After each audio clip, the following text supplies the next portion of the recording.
In 221 BC, Xiang unified the six states and established the first unified empire in Chinese history.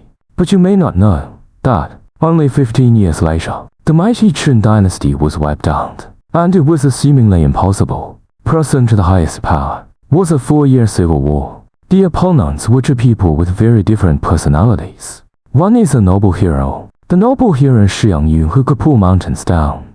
The other is a rogue and a small-time gangster with no prestige, Liu Bang. This is not just a duel between two people. It was a collision of true worldviews. A genius warrior against a team coach. A line hero against a political manipulator. The winner is not the strongest, but the one who is best at dealing with people. The value of this lesson is still applicable today. Hello, friends. Welcome to the Chronicle of the Central Plains Dynasty. Let me ask you a question first. If you have two options, who would you choose to be the leader? Option A. He can fight 100 people alone. He leads the charge on the battlefield. Invincible on the battlefield. He is noble and a prominent family background. He has a face that was born to be a king. But he has a bad temper, stubborn, and can't listen to anyone's advice. Option B. He has never won any beautiful battles. He has an ordinary appearance. He was from a humble background. To be honest, he was just a small-town official. But he was good at using people and had a good temper, can bend and stretch, and he is extremely good at speaking. You're right. Who would you choose? Well, most smart people in a civilized society would choose B, right? But in that era, 99% of them chose A and put their fate on him. As a result, the one who chose A lost the world, while the one who chose B became the first emperor to climb up from the bottom. Who is also Liu Bang, the first emperor of Han? This is our story today, about choice, betrayal, courage, and why sometimes the most inconspicuous is the biggest winner. Before everything begins, let's meet these two protagonists, because understanding their background, can you understand the following? What happened at every step? Let's start with Xiang Yu. The Xiang family was a real noble family in Chu. Xiang Liang, his uncle, was the core leader of the Chu army. His grandfather was a general of Chu state. When Xiang Yu was young, showed amazing talent. He was strong enough to lift a tripod, which was the ancient copper pot, and it was several times heavier than ordinary people. The records of the grand historian says he could lift a tripod, and talented. In layman's terms, he was a top tough guy, with popular physical strength. Let's take a look at Liu Bang. Was born in a rural town called Pei County. According to the records of the grand historian, he was a typical man who loved wine and women. He didn't work and spent all day drinking and bragging with his friends. His father scolded him every time he saw him. You are a useless thing. Look how capable your second brother is. Even his father couldn't stand it. When Liu Bang was 30 years old, he finally became a small official, the captain of Sishui Pavilion in Pei County. To put it simply, he was a low-level civil servant and delivering documents. The salary was not high and little power, but he could eat and wear well. Then he encountered the most important turning point in his life. A heavy rain. A group of prisoners escaped. According to the rules, he would be punished. So he simply fled with his men into Mandang Mountain and gathered a crowd to revolt there. A small town security captain and a nobleman of Chu state. These two people who were originally unrelated suddenly stood on the same starting line, and their only goal was, whoever takes Xiaonyang first. Whoever takes Xiaonyang first will be the master of the world. Who would have thought? The path of this race was full of traps, betrayal, desperation, and reversals. In the winter of 207 BC, the Qin dynasty's rule had already was collapsing under the tide of peasant uprisings. Various anti-Qin armed forces emerged like mushrooms after a rain. But two teams advanced the fastest. One was the main force led by Xiang Yu. This army was making rapid progress all the way. Defeated the main force of the Qin army in the Battle of Zhului, known as Battle of Zhului. In this battle, Xiang Yu made a crazy move. He ordered the army to cross the Zhang River. He sunk ships, smashed pots, and burned tents, only carrying 3 days' rations. What does it mean? Either win and come back to eat meat, or die outside and never come back. This is the so-called burning bridges and crossing rivers. This move directly inspired the fighting will of the Chu army, and finally defeated the Qin army in Zhili, the main force of the famous general Zhang Han. This battle basically destroyed the last military barrier of Qin. Xiang Yu became famous in one battle, and was feared throughout the world. Another team was Liu Bang. Liu Bang took a completely different approach. He did not fight hard battles, but attacked weak defense areas. He captured cities and lands along the way, and made rapid progress. When Xiang Yu was still in the north, was fighting the main force of the Qin army, Liu Bang had quietly approached the Guangzhong area, which was the old nest of the Qin dynasty. In October 206 BC, Qin Prince Ying surrendered to Liu Bang. What does this mean? It means that Liu Bang was the first to enter Xianyang, the capital of the Qin Empire. Now the problem arises. Liu Bang thought he had made the greatest contribution. But what about Xiang Yu? He regarded Liu Bang as the only one who refused to obey his rule. According to the previous agreement, whoever entered Guangzhong first would be the king. What's worse, Xiang Yu had 400,000 troops, while Liu Bang only had 100,000. The ratio is 4:1. Any normal person would think it's over. They would be defeated. But what Liu Bang did next is a classic case of handling diplomatic crisis. We call it the Hongmen Banquet. If we talk about which banquet in ancient China could rank in the top 5 in terms of tension, it must be the following scene. When Xiang Yu entered Hanyu Pass, he found that Liu Bang had occupied all of Guangzhong. Xiang Yu was furious. He ordered to camp at Xinfang Hongmen, at a distance not too far or too close to Liu Bang, and posed a posture that he could attack at any time. Xiang Yu had a counselor named Cao Shan, who secretly sent someone to tell Xiang Yu, Liu Bang wanted to be king in Guangzhong. You should attack him quickly. So you see, Xiang Yu wanted to attack. In fact, an insider still played a key role. But the story doesn't end here. At this time, Xiang Bao, Xiang Yu's uncle, decision that changed the course of history. Xiang Bao and Zhang Liang, one of Liu Bang's core advisors. Zhang Liang once saved Xiang Bao's life, so he rode to Liu Bang's army overnight, and secretly told Zhang Liang, tomorrow, Xiang Yu will kill you, and run away. Zhang Liang didn't run away. He did another thing, and told Liu Bang the news. Then the two of them figured out a solution together. What was Liu Bang's first reaction? He said a very interesting sentence. Tell me, do I have fewer troops than Xiang Yu? Zhang Liang replied, much less than you. Liu Bang was silent for a moment and said, then you help me tell Xiang Yu's uncle Xiang Bao, I will never betray Xiang Yu. I sent troops to guard the pass, to guard against thieves and other accidents. This sentence is the core foreshadowing of Hongmen Banquet. Liu Bang packaged all his ambitions as a loyal guardian. The next day, Liu Bang personally led several hundred people to Hongmen to apologize to Xiang Yu. His opening remarks were like this. I joined forces with you to attack Qin. You were in Hebei, and I'm in Henan.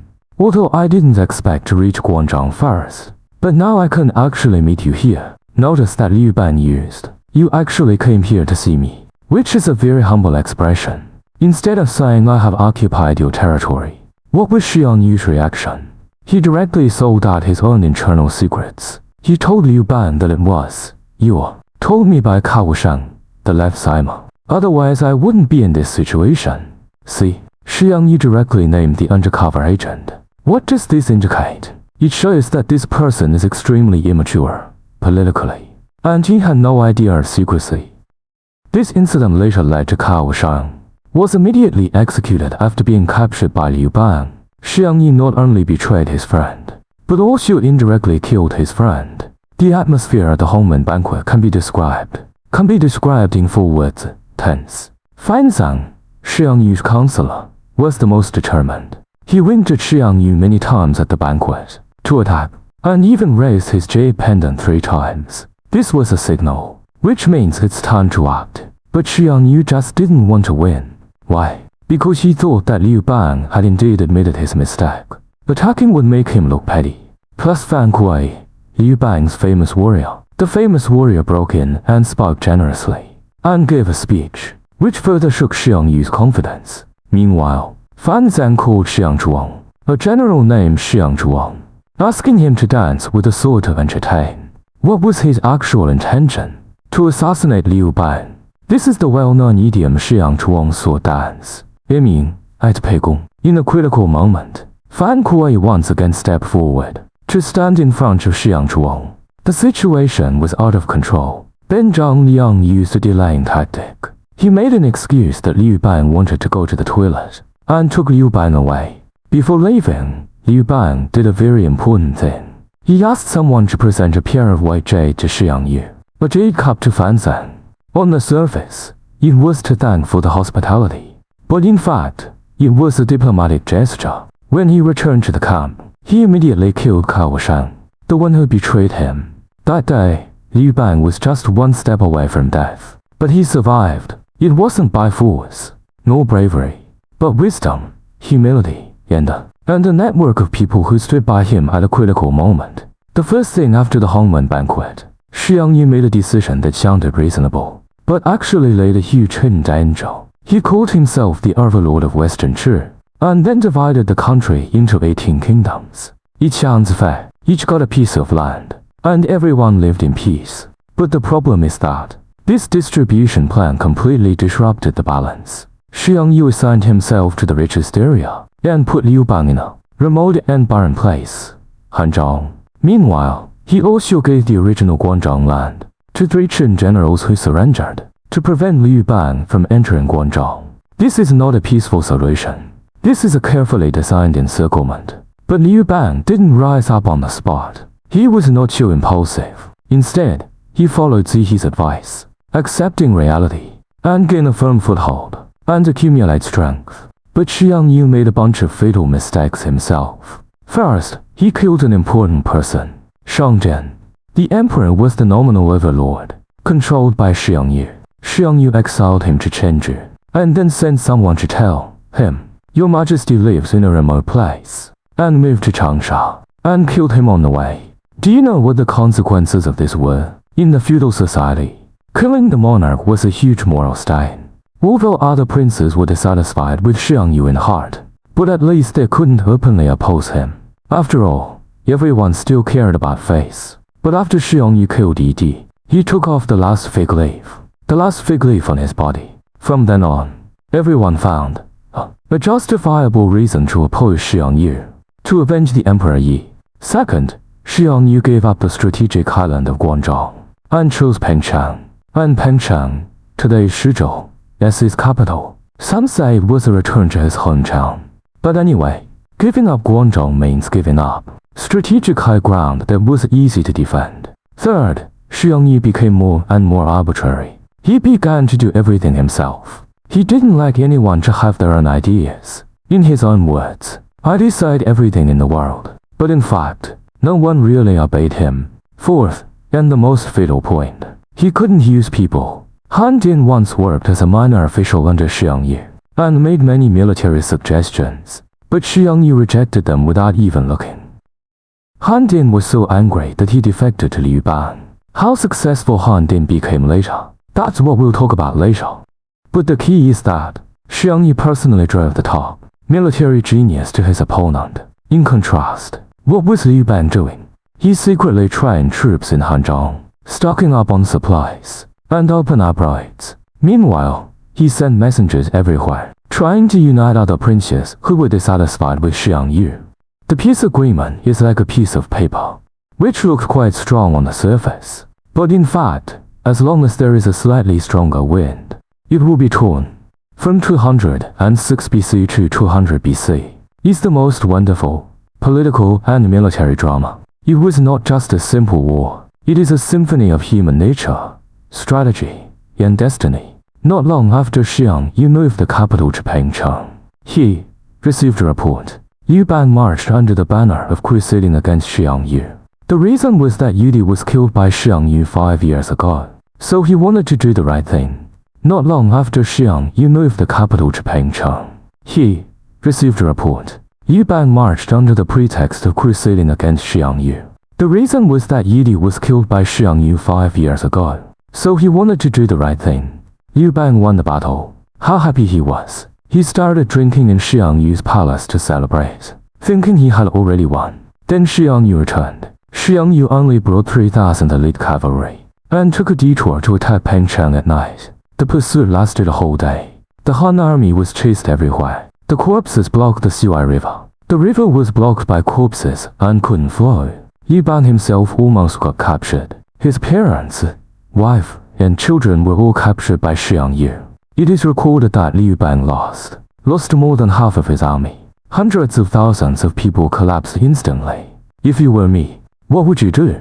Most people might choose to retreat and regroup, and then slowly plot. But Liu Bang made an unexpected choice. He continued to fight. Liu Bang retreated to Xingyang, which was very important, because it was backed by the supply line of Shu. From here, the two sides entered a long period of confrontation. Who was the most crucial person during this period? Not Xiang Yu, nor Liu Bang, but two people, Zhang Liang and Han Dian. Zhang Liang was in charge of diplomacy and political layout. He and Liu Bang formulated a clear strategy. He united the forces dissatisfied with Xiang Yu, forming a multi-directional encirclement of Xiang Yu. After Han Dian was appointed as the general by Liu Bang, did something almost legendary. He led a northern expedition. Han Dian led tens of thousands of troops to the north. He was unstoppable all the way. He destroyed Wei, Dai, Zhao, and recovered Yan, and finally destroyed Qi. These actions were not carried out in the same direction, but in multiple directions simultaneously. The pace of each battle was so fast that you couldn't believe it. Imagine such a situation. Xiang Yu was fighting the Han army head-on in the east, while Han Xin's army suddenly appeared from behind and successively annexed several countries. Xiang Yu had to run back and forth frequently. This is the classic military tactic of besieging Viking to save Zhao, instead of head-on confrontation, but to find a breakthrough in the opponent's weak link. In 23 BC, the situation had fundamentally changed. Although Liu Bang on the frontal battlefield had not achieved a decisive victory, but Han Xin's northern expedition had basically solved the threat from the north. Xiang Yu was caught in a dilemma. He couldn't completely defeat Liu Bang, and couldn't deal with other regions. So the two sides sat down to negotiate. They reached an agreement. The boundary was the Honggu River. The west belonged to Liu Bang, and east to Xiang Yu. On the day the agreement was signed, Xiang Yu released Liu Bang's father and wife Liu Si to show sincerity. Many people thought this was the end, but this was precisely the biggest miscalculation. After the negotiation, Xiang Yu withdrew eastward. Liu Bang originally planned to return to his original place, but his two most important counselors, Zhang Liang and Chen Ping, dissuaded him. They said that we now occupied most of the land, and the princes were helping us. Xiang Yu was isolated. It's time to take advantage of his weakness. If we give up now, we would give up the world we had just won. Liu Bang accepted this suggestion. He tore up the recently signed treaty and joined forces with Han Dian, Peng Yue and others, and launched the final encirclement from multiple directions. The decisive battle took place in Gexia. This is the core area of Xiang Yu's power. Xiang Yu was surrounded by tens of thousands of Han troops. He counted his troops and found that the number of his troops was very small. At this moment, a highly dramatic event occurred. At night, there was a burst of singing in the Han camp. And what song was being sung? It was a folk song from Chu. Xiang Yu was shocked. He jumped out of his tent and blurted out, "Could Liu Bang have taken down the entire Chu state? Why would so many people learn songs of Chu in the Han army?" This is psychologically called being besieged. When you hear the enemy in your sing songs from their hometown, the psychological impact is devastating. The morale of the Chu army collapsed overnight. Many soldiers quietly escaped at night and never came back. The next morning, Xiang Yu found himself completely isolated. He knew his doom was sealed, but at the last moment of his life, he still maintained his last dignity. That night, he drank a lot in the tent. He sang a heroic song facing his beloved Yuji. "I have the strength to pull mountains down, but the time is not right. The horse won't go. What can I do? What can I do for you, my dear?" It roughly translates to, "I have the strength to pull mountains and heroic spirit, but the time is not right. But my horse won't move forward. What can I do if the horse won't move? Yuji, what should I do with you?" This song is full of helplessness and unwillingness, and the premonition of losing everything. Legend has it that Yuji committed suicide after hearing it. Of course, The authenticity of this record has always been controversial, but its literary value is undeniable. After dawn, Xiang Yu led 800 elite riders to break through, and rushed out of the camp. After the Han army discovered, they sent cavalry to chase. When Xiang Yu crossed the Huai River again, only over 100 people remained. When they reached Yingling, they got lost, and lost some of his men. When they reached Dongcheng, only 28 people were left. Even so, he still led 28. He led 28 cavalry to charge, cut down several Han soldiers. His subordinates were shocked. Even in this situation, Xiang Yu was still invincible on the battlefield. Xiang Yu was finally forced to the Wuzhiang River by Han army. There was a ferryman waiting by the Wuzhiang River. He said to Xiang Yu, "Although Jiangdong is small, there are still thousands of miles of land, and hundreds of thousands of people. You can still be king. Hurry up and cross the river." This was the last important turning point in his life. If he crossed the river, he might rebuild an army and compete with Liu Bang again.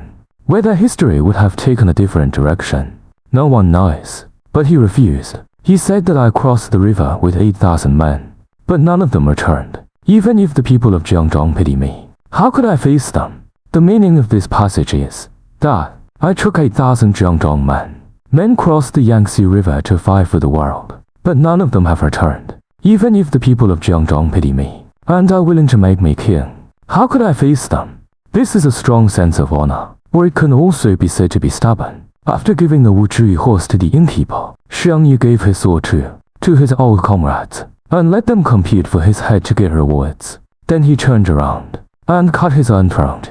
According to the records of the grand historian, Xiang Yu was less than 40 years old when he died. The overlord of the generation just disappeared. When Liu Bang heard that Xiang Yu was dead, wept for him, not because of grief, but because of some complex emotions, maybe pity or respect, maybe realizing that he would never find a powerful opponent like Xiang Yu.